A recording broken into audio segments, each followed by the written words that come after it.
मुझे आज इस बात पे बहुत अफसोस है कि जिस तरह इस पार्लियामेंट की बेतौकीरी की गई और इस पार्लियामेंट को एक रबर स्टैम्प के तौर पर इस्तेमाल करने की कोशिश की गई। अगर लॉ मिनिस्टर के पास पता नहीं, अगर हुकूमत के नुमाइंदों के पास पता नहीं, तो ये बताएं कि ये ड्राफ्ट और ये नुस्खा कहां से आया। मुझे सबसे ज्यादा अफसोस पीपल पार्टी पे और खासकर बिलावल भुट्टो साहब पे है कि इनको सारा इल्म है, सारा उसके पास पूरा ड्राफ्ट था, पूरा ड्राफ्ट। ये बताएं कि क्या आर्टिकल 8 और आर्टिकल 99 इसमें इन्होंने जो अमेंडमेंट है उसको प्रपोज नहीं किया था, वो इनके साथ भी शेयर नहीं है। ये तो बुनियादी शहरी हुकूक को भी सलब करना चाहते हैं। हम चाहते हैं अगर अमेंडमेंट लाने हैं तो बिल्कुल लाए, बेशक लाए, डिस्कस करें, डिबेट करें। रात के तारीकी में, सैटरडे और संडे छुट्टियों में चोरी की तरह डाकाजिली करती हुई ये अमेंडमेंट पास करने होते हैं। आपने जब इस किस्म की कानून साजी करनी है, आप समझते हैं कि वो बहुत बेहतर प्रपोजल है, तो सबसे पहले उसको पब्लिक करें। तो हमारे 7 लोगों को उन्होंने अगवा किया है, किडनैप किया है और जबरदस्ती उसको जो है ना लेके ला रहे थे और पंजाब हाउस पे उसको रखा है। ये कानून साजी के नाम पे इस पार्लियामेंट के चेहरे पे बदतरीन धब्बा है। इस तरह जिल्लत से और इस तरह जोर और जुल्म से अगर कानून साजी होती है तो मैं समझ रहा था कि हमारे लिए मौत बेहतर है। इस तरह पार्लियामेंट में बैठना जो है वो बेहतर नहीं है। अभी ये बिल मुसव्वदा बन के काबीना में नहीं गया, अभी ये CCLC में डिस्कस नहीं हुआ। आईनी अदालत उसकी शक्ल क्या होगी? एक चीफ जस्टिस और जो एक कॉन्सेप्ट है अभी तक 7 या 8 जजेस हों और हर वफाक की हर इकाई की उसमें नुमाइंदगी होनी चाहिए। और वो क्या करेंगे? वो जो सुप्रीम कोर्ट की ओरिजिनल जुरिस्डिक्शन है 184 की और जो सुओ मोटो का इख्तियार है उसको वो रेगुलेट करे। कुछ 199 में जो हाई कोर्ट्स अपनी ओरिजिनल जुरिस्डिक्शन एक्सरसाइज करती हैं उसकी अपीलें जो हैं वो उस अदालत में जाए ताकि एक पैरिटी रहे और आइन की तशरीह जो है वो एक तरह से हो, एक जगह पे हो। वजह क्या है? 60,000 से जायद 61,000 कुछ 100 मुकदमात हैं सुप्रीम कोर्ट में पेंडिंग हैं इस वक्त। सुप्रीम कोर्ट की जुरिस्डिक्शन क्या है जनाब स्पीकर? फौजदारी मुकदमात सुप्रीम कोर्ट आते हैं लीव टू अपील के साथ, कई दफ़ा एज अ राइट भी आते हैं जब ओरिजिनल ऑर्डर रिवर्स हुआ हो। दीवानी मुकदमात आते हैं, बैंकिंग से निकले हुए मुकदमात आते हैं, सर्विस ट्रिब्यूनल के मुकदमात आते हैं और इस तरह के और बहुत सारे, और ये आईनी भी। हम लोगों ने अपनी कमज़ोरियों की वजह से हम अपने पॉलिटिकल इश्यूज भी हर वक्त हमारी ख्वाहिश होती है कि वहीं पे जाएं और वहीं पे सेटल हों, क्योंकि हम इकट्ठे बैठ के हल नहीं कर सकते। हमने अपने आप को कमज़ोर कर लिया है। हमने नादानियाँ इतनी की हैं कि आपने अपनी सारी ताकत, अपना सारा इख्तियार दीवार के उस पार दे दिया है। कुछ उस पार है, कुछ उससे आगे होगा। मैं बड़ी खुल के बात कर रहा हूँ। ये कब वापस आना है? जब आपने अपना इख्तियार इस्तेमाल करना शुरू करना है और वो इख्तियार एक ही है, वो कानून साजी का है। काजी फायज ईसा साहब का नाम इसलिए आप ले रहे हैं कि आपको कुछ ज्यादा ख्वाब में वो आते हैं। अस्सलाम वालेकुम, मैं हूं मुनीज़ा जहांगीर और आप देख रहे हैं प्रोग्राम स्पॉटलाइट। नाजरीन, ये जो आईनी तरमीमी पैकेज है आज भी वो पार्लियामेंट के अंदर पेश नहीं हो पाया और एक तरफ से अपोजिशन सरापा एहतजाज है तो दूसरी तरफ वकला बरादरी भी ये कह रही है कि हम इस पैकेज को एक्सेप्ट नहीं करेंगे। बलूचिस्तान बार काउंसिल की प्रेस रिलीज़ जो है वो शाया हो चुकी है, मगर कुछ वकला ये भी कह रहे हैं कि पार्लियामान की बालादस्ती के लिए ये ज़रूरी है कि जो जजेस की एक रास्ता है कि जो सियासत में मुदाखलत करते हैं वो भी रोका जाए। आखिरकार इस पैकेज में क्या है ये हम आपको दिखाएंगे। फिर हमने आज एक बहुत ही जिसे कहते हैं लीगल एक्सपर्ट्स को हमने बुलाया हुआ है जो पाकिस्तान के माने जाने नाम है, नामवर लीगल एक्सपर्ट्स हैं, उनसे हम आपका तारुफ कराएंगे। पहले आपको दिखाते हैं कि एक्चुअली इस पैकेज में क्या है जिसके ऊपर इतनी कंट्रोवर्सी ने जन्म लिया है। हफ्ता और इतवार को पूरा मुल्क मुजव्वज़ा आईनी तरमीम के हिसार में था। हर कोई एक ही सवाल कर रहा था कि आईनी पैकेज में क्या चीज़ें शामिल हैं और हुकूमत इस कानून साजी को इतना खुफिया क्यों रख रही है। अब तक आईनी तरमीम के सामने आने वाले मुसवदे में सबसे अहम चीज़ मुल्क में आईनी अदालत का क़याम है, जो कि मुल्क की सबसे बड़ी अदालत होगी और तमाम अहम आईनी मुकदमात सुनेगी। मुजव्वज़ा आईनी तरमीम बिल के मुसवदे के मुताबिक वफाकी आईनी अदालत के चीफ जस्टिस के लिए नाम कौमी असम्बली की 8 मेंबर कमेटी वज़ीर आज़म को देगी। दस्तावेज़ के मुताबिक कौमी असम्बली की कमेटी 3 सीनियर तरीन जजेस में से चीफ जस्टिस का इंतखाब करेगी। सुप्रीम कोर्ट के चीफ जस्टिस का इंतखाब भी कौमी असम्बली की कमेटी 3 सीनियर तरीन जजेस में से करेगी, जबकि आईनी अदालत के पहले चीफ जस्टिस की तैनाती सदर मुमलिकत वज़ीर आज़म की तजवीज़ पर करेंगे। मुजव्वज़ा आईनी तरमीमी बिल के मुसवदे के मुताबिक वफाकी आईनी अदालत के जज की रिटायरमेंट की उम्र 68 साल होगी, सुप्रीम कोर्ट का जज वफाकी आईनी अदालत में 3 साल के लिए तैनात हो सकता है। हाई कोर्ट्स और सुप्रीम कोर्ट में जजेस की तैनाती आईनी अदालत और सुप्रीम कोर्ट के चीफ जस्टिस, सीनियर जजेस, बार के नुमाइंदे, अटॉर्नी जनरल, वजीर कानून और पार्लियामेंट के 4 अरकान पर मुश्तमिल एक कमीशन करेगा। इससे पहले जजेस की तैनाती जुडिशल कमीशन ऑफ पाकिस्तान करता था, जिसमें सीनियर जजेस, वजीर कानून, अटॉर्नी जनरल और बार के नुमाइंदे शामिल होते थे और इनकी तजावीज़ की तौसीक पार्लिमानी कमेटी करती थी, जिसके पास ज़्यादा इख्तियारात नहीं होते थे और ज़्यादा असर व रसूख जुडिशल कमीशन ऑफ पाकिस्तान के पास होता था, जहाँ चीफ जस्टिस की राय की ज़्यादा अहमियत होती थी। इसके अलावा अदलिया में तैनाती के कमीशन के पास हाई कोर्ट के जजेस के सालाना ऑडिट का इख्तियार होगा। अगर कमीशन किसी जज की कारकर्दगी गैर तसल्ली बख्श पाए तो उस जज को कारकर्दगी बेहतर बनाने के लिए मखसूस मुद्दत दी जाएगी और अगर इस मुद्दत के बाद भी कमीशन जज की कारकर्दगी से मुतमिन ना हो तो वो इसकी रिपोर्ट सुप्रीम जुडिशल काउंसिल को भिजवा देगा। मसवदे के मुताबिक सदर मुमलिकत जुडिशल कमीशन ऑफ पाकिस्तान की तजवीज़ के मुताबिक किसी हाई कोर्ट के जज को उसकी मर्जी के बगैर दूसरी हाई कोर्ट में ट्रांसफर कर सकेंगे। किसी दूसरी हाई कोर्ट में ट्रांसफर होने वाला जज उस हाई कोर्ट का चीफ जस्टिस नहीं बन सकेगा। अब नाजरीन, ये देखना बहुत ही ज़रूरी होगा कि वुकला की जो राय है वो क्या होगी इस आईनी पैकेज को लेके, और इसलिए हमने आज दावत दी है सीनियर वुकला को। हमारे साथ हैं वुकला बरादरी के एक लीडर हैं अख्तर हुसैन साहब, कराची से हमें ज्वाइन कर रहे हैं और वो जुडिशल कमीशन ऑफ पाकिस्तान के एक अहम रुकन भी हैं। आपका बहुत शुक्रिया अख्तर हुसैन साहब कि आपने हमें ज्वाइन किया। फिर हमें ज्वाइन कर रहे हैं शहजाद शौकत साहब, बहुत ही कम टेलीविज़न स्क्रीन के ऊपर नज़र आते हैं मगर ये शुक्र है कि हमारे प्रोग्राम में ज़रूर आ जाते हैं। कौन इनको नहीं जाता, ये सदर हैं सुप्रीम कोर्ट बार एसोसिएशन के शहजाद शौकत साहब। आपका भी बहुत बहुत शुक्रिया कि आपने जो है हमें ज्वाइन किया है।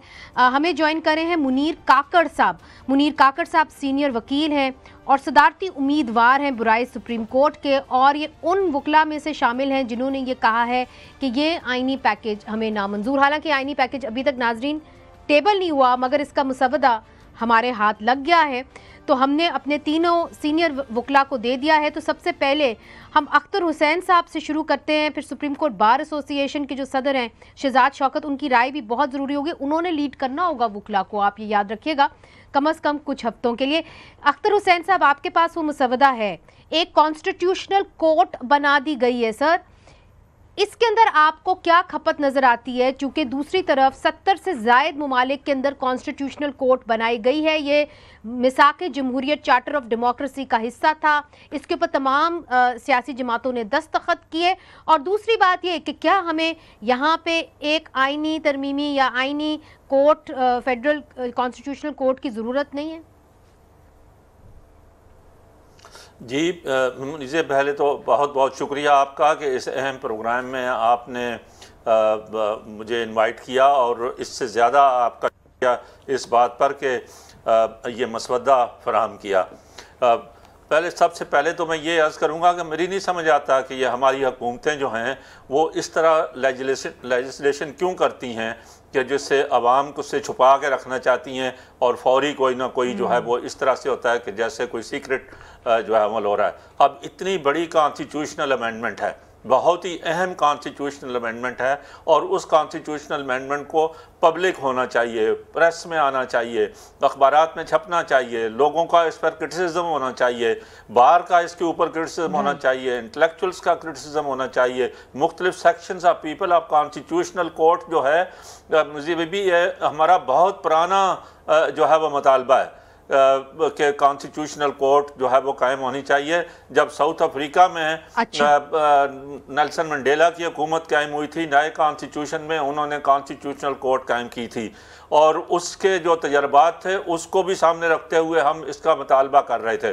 लेकिन वहाँ आप कॉन्स्टिट्यूशनल कोर्ट जो बन गया उसका ज़रा जुडिशल कमीशन तो देखें कि क्या है, क्योंकि आप इसके अंदर जो है वो लोगों के फंडामेंटल राइट्स के बारे में और कॉन्स्टिट्यूशनल राइट्स ये पिटीशन देना चाह रही है जो बहुत ज़रूरी है कि कॉन्स्टिट्यूशनल कोर्ट कायम हो।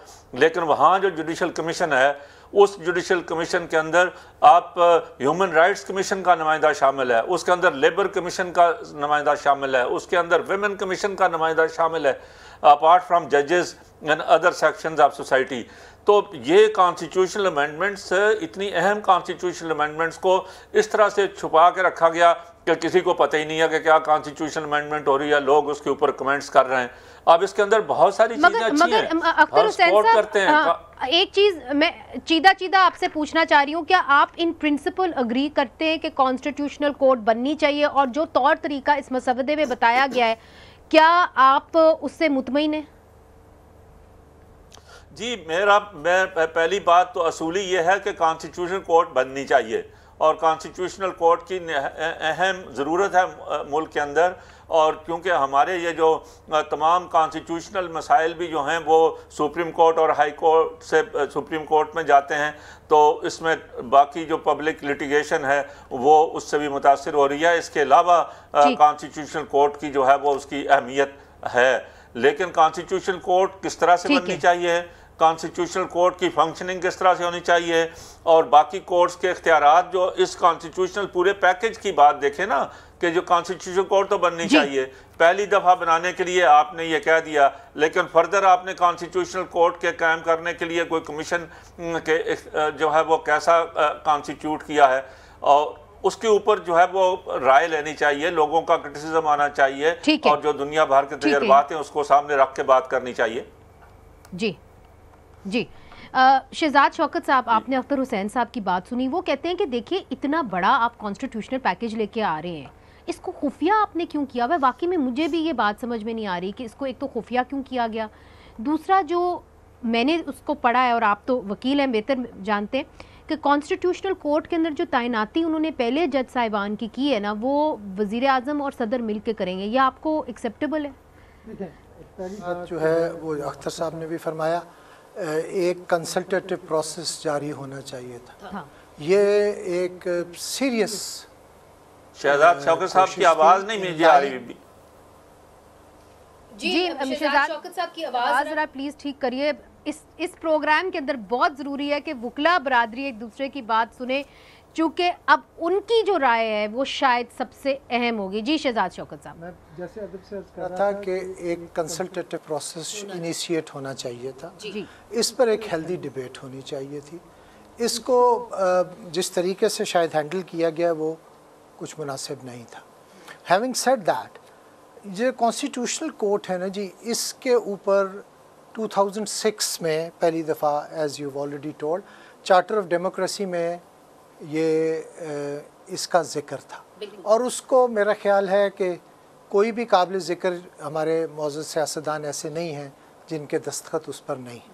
एंड आपकी मौजूदगी में यह भी बताना ज़रूरी है कि this charter of democracy was drafted bye none less than the late आसमा जहांगीर। ये उन्होंने ड्राफ्ट किया था और 2006 में किया था। और ये भी मैं बताता चलूँ कि देखिए, हम बार बार आम आदमी की जो प्लाइट है उसका ज़िक्र कम से कम मैं तो बहुत तवातुर से करता रहा, और हम बार बार ये कहते हैं कि ये जो पॉलिटिकल केसेस हैं इनकी बहुत अहमियत है, अफादियत है। Obviously they set a direction for this country and our society, लेकिन इस सारे सिस्टम में जो सबसे बड़ा लूज़र है वो है आम आदमी।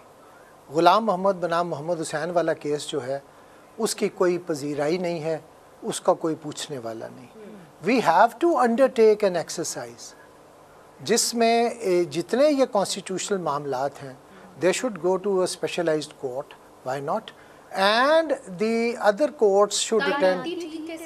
नहीं, तैनाती तो जजेस की तैनाती में सिर्फ ये शायद मेरे पढ़ने में शायद गलती हो सकती है, लेकिन जो मैंने पढ़ा है वो ये है कि चीफ जस्टिस जो होंगे सुप्रीम कॉन्स्टिट्यूशनल कोर्ट के, for the first time he will be appointed by the president on the advice of the prime minister. ये एक बात होगी, लेकिन उसका एलिजिबिलिटी क्राइटेरिया यही है that he should be or his or has been a judge of the Supreme Court. पहली बात।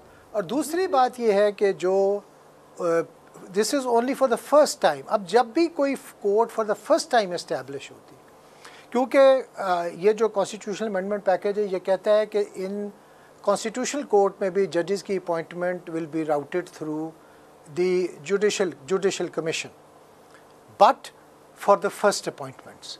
उसके बाद ये उसी तरह अपॉइंटमेंट्स होंगी जुडिशल कमीशन के थ्रू जिस तरह दीगर कोर्ट्स में जजेस की अपॉइंटमेंट्स होंगी। उसके अंदर फिर भी रद्दो बदल की बात की गई है कि किस तरह अपॉइंटमेंट्स की जाएगी, अगर मैं गलत नहीं हूँ उसके ऊपर भी मैं आपसे पूछूंगी। और जो ट्रांसफ़र पोस्टिंग्स हैं जिसके ऊपर सवालिया निशान उठाया गया है, अच्छा ये मैं आपको इसलिए पूछ रही हूँ कि अख्तर हुसैन साहब भी बैठे हैं, काकड़ साहब भी बैठे हैं। काकड़ साहब तो उसके ऊपर ज़रूर शोर मचाएंगे बलूचिस्तान से। वो ये कहेंगे कि इस्लामाबाद हाई कोर्ट में जो लापता अफराद हैं उनके केसेस आते हैं, तो अब क्या आप उनसे पूछे बगैर उनको आप पोस्टिंग कर देंगे उस प्रोविंस के अंदर, और जिस प्रोविंस में जाएंगे ये भी लिखा हुआ है कि जिस सूबे में जाएंगे वो उधर चीफ जस्टिस नहीं बन सकेंगे।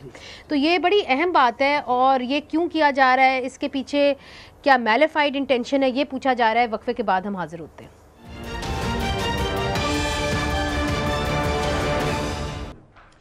वेलकम बैक नाजरीन। कॉन्स्टिट्यूशनल पैकेज जो आ रहा है, कॉन्स्टिट्यूशनल अमेंडमेंट पैकेज, आइनी तरमीमी पैकेज जो है, उसके ऊपर दो राय वकला के सामने आ गई है। एक राय ये कहती है कि ये कॉन्स्टिट्यूशनल अमेंडमेंट पैकेज जो है ये बिल्कुल दुरुस्त है, ये सही मायने के अंदर आ रहा है और इसकी ज़रूरत थी। दूसरी तरफ से कुछ अभाम है, तमाम वकला वैसे कह ये रहे हैं कि इतनी खुफिया तरीके से इसको नहीं आना चाहिए था। हमारे साथ सुप्रीम कोर्ट बार एसोसिएशन के सदर शहजाद शौकत साहब मौजूद हैं, अख्तर हुसैन साहब बहुत ही सीनियर वकील हैं, वकीलों के रहनुमा हैं, वो हमारे साथ मौजूद है। जुडिशल कमीशन ऑफ पाकिस्तान के एक अहम रुकन भी हैं। हमारे साथ मुनीर काकड़ साहब भी मौजूद है, बलोचिस्तान हाई कोर्ट की तरफ से उनकी तर्जुमानी कर रहे हैं, सुधारती उम्मीदवार हैं सुप्रीम कोर्ट बार के जो अब इलेक्शंस होने वाले हैं। और आपने हाल ही में एक पिटिशन भी दायर कर दी है इस आइनी तरमीमी पैकेज के खिलाफ। मुनीर काकड़ साहब, आपकी चीदा जो आपके तहफ़्फ़ुज़ात हैं वो क्या हैं? सबसे पहले मोनिज़ा आपकी शुक्रिया कि आपने मुझे प्रोग्राम में मदऊ किया। बात यह है कि कुछ चीज़ें इस तरीके से हैं कि आज आप खुद मेरे ख्याल में ये लॉ मिनिस्टर की अपनी बात है कि मुझे खुद मसूदा 2 दिन पहले या आज ही इंटरव्यू हुआ है। सबसे पहले सवाल तो ये है कि जो आइनी पैकेज है ये मसूदा कहाँ से आ रहा है? अगर आपने पार्लियामेंट के तवज्जुह से या यहाँ के पब्लिक की बेहतरी के लिए और इदारों की बेहतरी के लिए आपने एक कॉन्स्टिट्यूशन अमेंडमेंट करवाने हैं, तो क्या मुअज़्ज़ब ममालिक के अंदर इस किस्म के कॉन्स्टिट्यूशन अमेंडमेंट्स गिराए जा रहे हैं? बात यह है कि अगर आपने इदारों की बेहतरी के लिए एक आइनी अदालत बनाना भी है तो यहाँ पर मुख्तलिफ किस्म के सेगमेंट्स हैं। हमारी बार्स हैं, हमारे बार कौंसल्स है, सिविल सोसाइटी है, मीडिया है, जिस तरह के। मगर सर आपकी इतराज़ात इसके अलावा और क्या है काकर साहब? इतराज़ात ये हम ये कहते हैं कि मौजूदा जो सिस्टम बना हुआ है, सुप्रीम कोर्ट जो एक आइनी अदालत है, हाई कोर्ट जो एक आइनी अदालत मौजूद है, उस आइनी अदालत की मौजूदगी में पैरेलल एक आइनी अदालत इस वक्त जरूरत क्यों? बात अगर मिसा की जुमहूरियत की मायदे की बात की जाती है, टाइमिंग की बात है कि आप आइनी अदालत के खिलाफ पर से हैं, ये क्लियर करें। आइनी अदालत के हवाले से अगर बात करें, पाकिस्तान की जो फेडरेटिंग यूनिट के हवाले से अगर बात करें तो आइनी अदालत की ज़रूरत है। लेकिन ये जो इस वक्त मौजूदा सूरत-ए-हाल में जिस किस्म के हालात पैदा किए, जिस हालात के तनाजुर में ये किया जा रहा है, ये गलत है। हम ये कहते हैं ये बिल्कुल मैलिफाइड इंटेंशन के हिसाब से किया जा रहा है। इस बात सबसे अहम चीज है कि इस वक्त इसकी जरूरत नहीं है। आप मौजूदा सिस्टम की बेहतरी के लिए अपना किरदार अदा करें। अच्छा, अख्तर हुसैन साहब, आपने मुनीर काकड़ साहब की बात सुनी। वो कहते हैं कि टाइमिंग के हवाले से हमें इसके ऊपर तहफ़्फ़ुज़ात हैं, और जिस तरीके से ये बिल लाया गया खुफिया तरीके से, आपने भी कहा कि जी मुशावरत नहीं हो रही थी। मगर इससे एक स्टेप फॉरवर्ड, चूँकि ब्रेक में भी हमने आपसे बात की, इसके अंदर ये शिक भी शामिल की गई है कि हाई कोर्ट के जजेस की पोस्टिंग्स हो सकती है उस सूबे से बाहर, उनसे पूछे बगैर। अब इसके ऊपर लोग ये कहते हैं कि जी आप क्या ये चाहते हैं कि इस्लामाबाद हाई कोर्ट के जजेस जिन्होंने ख़त लिखा था कि जी हमारी ज़िंदगी को, या उन्होंने कहा कि जी हमें ख़तरे हैं और हमें इंटेलिजेंस एजेंसीज तंग कर रही हैं, ये उनको बाहर पोस्ट करने के लिए ये आइनी पैकेज लाया गया है? लोग ये पूछ रहे हैं। हाँ जी, मैंने तो खुद पहले अभी आपसे ये अर्ज़ किया कि भाई इस कॉन्स्टिट्यूशनल पैकेज पूरा ये एक जो है वो आइनी अदालत का मसला नहीं है। आइनी अदालत तो बहुत अच्छी बात है कि आइनी अदालत बननी चाहिए, हमारी पुरानी डिमांड है। और इनका जो तरीक़ाकार है उसके ऊपर हम सब क्रिटिसिज्म कर चुके हैं। लेकिन आप इस पूरे पैकेज में देखें अगर आप, तो बहुत सारी बातें अच्छी भी हैं जिसका हम जो है पहले से मुतालबा करते रहे हैं। या अगर आप जुडिशल कमीशन को हमारे देखें तो रूल्स, नए रूल्स बनाने के अंदर भी जो है वो इन बातों के ऊपर जो है वो कहा जा रहा है कि भाई अब यानी अपॉइंटमेंट में हाई कोर्ट में डिस्ट्रिक्ट जुडिशरी से कोई वो नहीं था मुकर्रर कि भाई कितने होने चाहिए कितने नहीं होने। बाज़ औक़ात 1 या 2 कर लेते थे, बाज़ औक़ात नहीं करते थे। तो इस वक्त इन्होंने ये कहा कि 1/3 फ्राम सबॉर्डिनेट जुडिशरी अपॉइंटमेंट होनी चाहिए। ये अच्छी बात है, वो होना चाहिए। और इसमें आप ये देख लें कि जुडिशल कमीशन की मीटिंग की रिक्विजिशन के हवाले से भी अभी नए रूल्स में हम डाल रहे थे, इन्होंने कॉन्स्टिट्यूशनल पैकेज में डाल दिया कि 1/3 अगर चीफ जस्टिस अपॉइंटमेंट में डिले करता है और मीटिंग नहीं चेयरमैन जो है वो बुलाते हैं तो 1/3 मेंबर्स जो है वो रिक्विजिशन कर सकते हैं इजलास को। तो इस तरह के और भी कई जो है वो हमारी इसके अंदर मौजूद हैं जिसके ऊपर जिसको सपोर्ट किया जा सकता है इन अमेंडमेंट्स को। लेकिन ये ट्रांसफ़र वाला जो मसला है ये इंतहाई जो है वो हमारा इसके ऊपर सख्त क्रिटिसिज्म है कि भाई क्यों आप एक जजेस को आप दूसरी हाई कोर्ट में ट्रांसफ़र करना चाहते हैं बग़ैर उनकी कंसेंट के या बग़ैर वहाँ के चीफ जस्टिस के या चीफ जस्टिस ऑफ पाकिस्तान के। और फिर ये कहते हैं कि ट्रांसफ़र जो किया जाएगा जज और जिस कोर्ट में वो ट्रांसफ़र होगा वहाँ का वो चीफ जस्टिस भी नहीं बन सकता है। तो एक सज़ा के तौर पर आप ये चीज़ें कर रहे हैं। मेरी समझ में नहीं आ रहा कि हमारी ये मौजूदा हुकूमत जो है और वो हमारे दोस्त हैं आज़म नज़ीर तारड़ साहब और बहुत सारी चीज़ें उन्होंने अच्छी भी करने की कोशिश की है। लेकिन जिस तरह से कर रहे हैं और तमाम चीज़ें और जो इसके इंक्लूड कर रही हैं उसके ऊपर बाहर को सख्त क्रिटिसिज्म होगा। ठीक, आप ये देख लें कि ठीक। अख्तर हुसैन साहब, अगर आपको मेरी आवाज आ रही हो तो मेरा ख्याल है कि ये एक सजा भी हो सकती है जो कहा जा रहा है कि जी सजा भी दी जा सकती है उन जजेस को जो शायद गवर्नमेंट की लाइन टो ना करें। शहजाद शौकत साहब, जी हाँ, और आप ये देखिए सुप्रीम जी शहजाद साहब, ये हमारे इसको थोड़ा सा तहम्मुल से देखने की ज़रूरत है जी। 3 बातें तय कर लें। पहली बात तो ये कि कॉन्स्टिट्यूशन में ट्रांसफ़र ऑफ जजेस की प्रोविज़न पहले से मौजूद थी, लेकिन this transfer could not be affected without their consent. तो उनकी मर्जी लाजमी थी, लाजिम थी। उसके ऊपर और भी राइटर्स थे, चीफ जस्टिस को और उन दोनों चीफ जस्टिस को, यानी ट्रांसफरी कोर्ट का जिस कोर्ट में ट्रांसफ़र हो रही है, जिस कोर्ट के से ट्रांसफ़र हो रही है, उनके चीफ जस्टिस को उसको भी ऑन बोर्ड होना चाहिए था। अब उसको हमने ये पैकेज कहता है कि we will do away with that, but there is an other provision, ये कि प्रेसिडेंट का इख्तियार नहीं है। नहीं, ये आपको एक्सेप्टेबल है कि नहीं? नहीं, मुझे इस तरह मेरी बात सुन लीजिएगा। जी। बात ये है कि इंडिया में भी ट्रांसफ़र ऑफ जजेस होती है और जजेस खुद भी कह देते हैं कि हमें ट्रांसफ़र किया जाए, बट कंसेंट के साथ themselves volunteer that they should be transferred। अच्छा। और उनका एक कोलिजियम है, हमारा उसके इक्विवेलेंट जुडिशल कमीशन है। अब इस प्रपोज्ड पैकेज में ये है कि जुडिशल कमीशन की रिकमेंडेशन पर होगा, पहली बात। इसलिए ये किसी फ़र्द वाहिद का या किसी हुकूमत वक्त का इख्तियार नहीं है। जुडिशल कमीशन में as you know chief justice बैठे होंगे और बार के नुमाइंदगान बैठे होंगे। किसी को बतौर सज़ा भेजने को का तस्वुर शायद नहीं होना चाहिए उसमें। लेकिन हैविंग सेड दैट, दूसरी बात यह है कि ये शायद इसलिए प्रपोज़ की गई है कि बहुत सारे इंस्टांसेस ऐसे हमारे सामने आ रहे हैं कि जहाँ जिस कोर्ट में एक हमारे ऑनरेबल जज लगे होते हैं, उसी कोर्ट में उनके साहबजादे या करीबी अजीज़ प्रैक्टिस कर रहे होते। This raises a question mark. और एक in hypothetical scenario, this is a possibility that a जज needs to be transferred because a lot of his relatives are practicing in that court। ये एक बात है। अब दूसरी बात सुन लीजिए, वो भी जुडिशल कमीशन ने रिकमेंड करना है।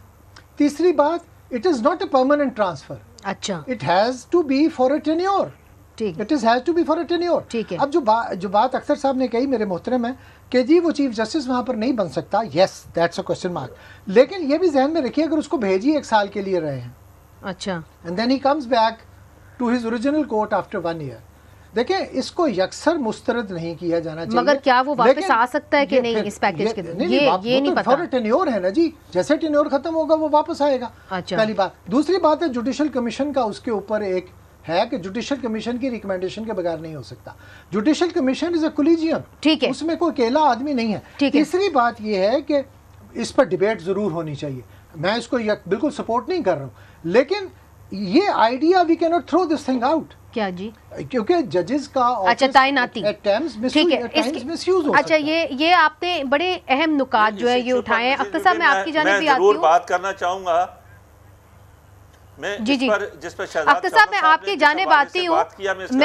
मैं सिर्फ एक छोटा सा वक्फा शामिल करना चाहती हूँ, छोटा सा वक्फा शामिल करती हूँ। हमें भी कमर्शियल ब्रेक्स लेनी होती हैं, हमारा भी इसी तरह चलता है मामला। और जब वकीलों के अंदर आप घिर जाते हैं तो आप आवाज़ नहीं निकाल सकते, तो मेरी थोड़ी सी आवाज़ निकली है। ब्रेक लेते हैं, ब्रेक के बाद हाजिर होते हैं।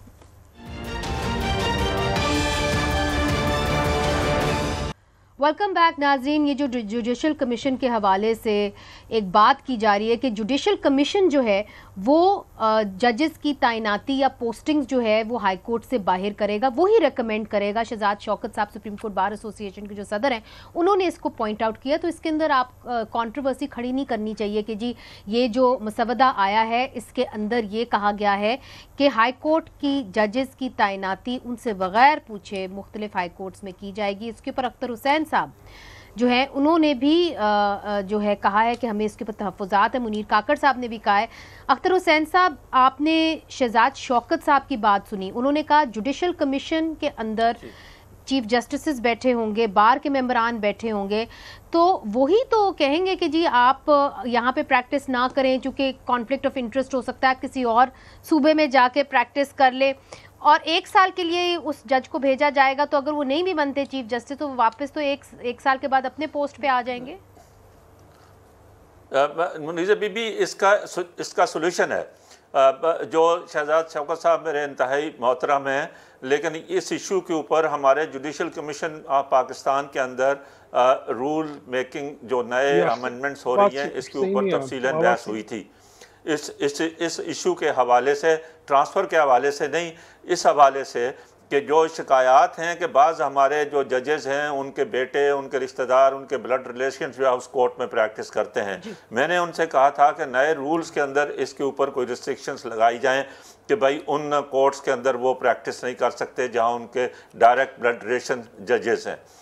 अब आप इंडिया की हम मिसाल लेते हैं कि इंडिया में ये प्रोवाइडेड है कि जिस कोर्ट में एक जज जो है वो उसका कोई डायरेक्ट ब्लड रिलेशन दिया हुआ है कि उनका बेटा हो, बेटी हो, कोई डायरेक्ट ब्लड रिलेशन हो, वो प्रैक्टिस नहीं कर सकते हैं।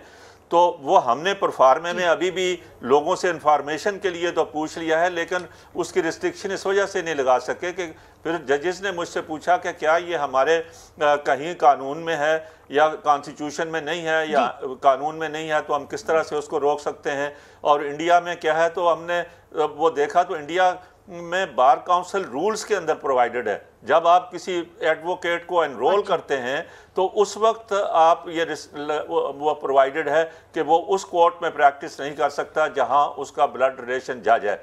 तो यहाँ पे हमारी बार काउंसिल्स को भी पैरामीटर है अख्तर हुसैन साहब, ये फिर एक्सेप्टेबल पैरामीटर। मेरा कहना यह है ना बीबी, मेरा कहना यह है कि इस पर हमारी बार काउंसिल्स को भी तो गौर करना चाहिए ना कि भाई वो अपने रूल्स में और अपने एक्ट में तरमीम करें कि वहाँ वो प्रैक्टिस नहीं कर सकते और इसके ऊपर कोई रिस्ट्रिक्शंस हो सकती हैं। उसका ये मतलब नहीं है कि आप एक जज को ट्रांसफ़र कर रहे हैं। आप कितने जजेस हैं, मैं आपको अपनी हाई कोर्ट में या मुख्तलिफ हाई कोर्ट में दसियों जजेस बता सकता हूँ जिनके डायरेक्ट ब्लड रिलेशन उन हाई कोर्ट्स के अंदर प्रैक्टिस कर रहे हैं। तो ये नहीं है, ये पॉइंट नहीं है। ये पॉइंट जो है वो उसका ये है, इसका ये सब it is based on certain validities कि आप ट्रांसफ़र उसको बगैर एनओसी के कर रहे हैं। अगर ये बात हो जहन में बनाने वालों के, ये अमेंडमेंट प्रपोज करने वालों के अगर जहन में ये है कि उनके ब्लड रिलेशन वहाँ फ़ायदा उठाते हैं तो उनको बार काउंसिल एक्ट रूल्स में तरमीम करनी चाहिए और उसको जुडिशल कमीशन के रूल्स में तरमीम करनी चाहिए इन चीज़ों को रोकने के लिए। अच्छा सर, ये आपने बड़ा अहम नुक्ता जी ये आपने बड़ा अहम नुक्ता उठाया है। काकड़ साहब, मैं आपकी जानिब आखिरी कमेंट आपसे लूंगी। जिस तरह के अख्तर हुसैन साहब आप सबके सीनियर हैं, हमारे भी सीनियर हैं, वो ये कहते हैं कि जी आप बार काउंसिल रूल्स के अंदर तो आप कोई तरमीम करें, आप कोई गुड प्रैक्टिसेस लें। हिंदुस्तान के अंदर तो ये बार काउंसिल रूल्स में है कि अगर आपका कोई ब्लड रिलेटिव प्रैक्टिस कर रहा है उस सूबे में तो आपको वैसे ही उस सूबे में होना चाहिए। ये तो नहीं कि आपका ब्लड रिलेटिव प्रैक्टिस कर रहा है, मैं तो आपको कितने जजेस का बता सकती हूँ कि उनके सामने केसेस भी लग जाते हैं उनके ब्लड रिलेटिव के। तो ये भी तो बात है ना, फिर कहीं ना कहीं तो तरमीम खुद भी जो है अदलिया को करनी चाहिए। मुनीज़ा मुझसे पूछ रहे हो? जी काकर साहब। मुनीज़ा बात यह है, मैंने शहजाद शौकत साहब की बात सुनी, उसने कहा कि कॉन्स्टिट्यूशन के अंदर ट्रांसफर है, इसी कॉन्स्टिट्यूशन 73 के कॉन्स्टिट्यूशन के अंदर है, बिल्कुल है। तो वो उनके कॉन्सेप्ट था क्या 73 से लेकर के आज तक इसके ऊपर अमल दरामद क्यों नहीं हो पा रहा था? मसला क्या है? मसला इस्लामाबाद हाई कोर्ट के 6 जजेस की जो खत था उसकी वजूहत है कि ये अभी इस जगह पे पहुंचे हैं। बिल्कुल आपके साथ इस बात पे एग्री करता हूँ कि पाकिस्तान बार कौंसिल और हमारे बार कौंसिल की इस मामले में अपने रूल्स के अंदर वहाँ पर अमेंडमेंट होनी चाहिए। यहाँ पर अभी रिश्तेदारों की बात करें तो मैं तो इंतहाई अदब और माजरत के साथ कहूँगा, हमारे यहाँ तो बार के जो लीडरशिप्स है, जब वो बार के लीडरशिप बन जाते हैं वो लीडरशिप के आड़ में इसी किस्म के फायदे उठाते हैं, उसकी भी कतगन होनी चाहिए। ठीक, ये अगर इस ठीक, बहुत शुक्रिया काकर साहब। मेरा ख्याल है आपकी शिकायत जो है वो शहजाद शौकत साहब की तरफ है, मगर शहजाद शौकत साहब कंक्लूडिंग लास्ट सेंटेंस दे दें। देखें काकर साहब हमारे भाई हैं और बख्तर साहब मेरे बहुत मोहतरम है। बात यही है कि हमने मिलकर एक ऐसा एटमॉस्फेयर जनरेट करना है जिसमें फ्री फ्रॉम ऑल इन्फ्लुएंसेस जजेस फैसले कर सके। Right, and this is what this probably this package was supposed to do. We can have our reservations, हम इसको मिलकर ठीक करें, मगर आप कहते हैं इसको मुस्तरद मुकम्मल तौर पे ना करें, पार्लिमान के इख्तियार पर सवाल ना उठाएं। ठीक है, बहुत बहुत शुक्रिया शहजाद शौकत साहब, आप बहुत कम आते हैं। और अख्तर हुसैन साहब की भी आवाज़ आ गई, उन्होंने भी कहा कि ये ठीक बात है। अख्तर हुसैन साहब आपका भी बहुत शुक्रिया, आप भी बहुत कम टीवी स्क्रीन पर आते हैं, मगर आप एक बहुत सीनियर और महबूब रहनुमा हैं। अगर आपका वक्त नहीं खत्म